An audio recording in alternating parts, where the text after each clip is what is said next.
For the repair of the Alfa Laval EPC 50 OP board, the following procedures were necessary: replacement of various electronic components and general cleanup of the unit.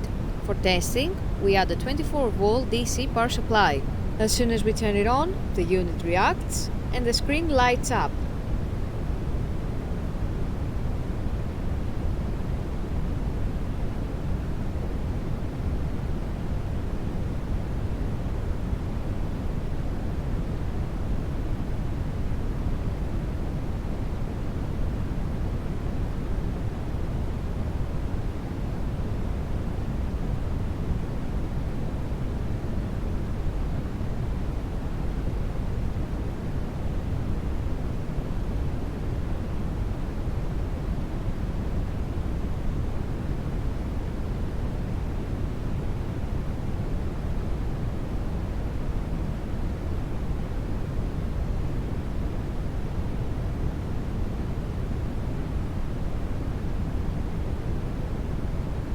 The error message is due to lack of additional units, so no further testing is possible.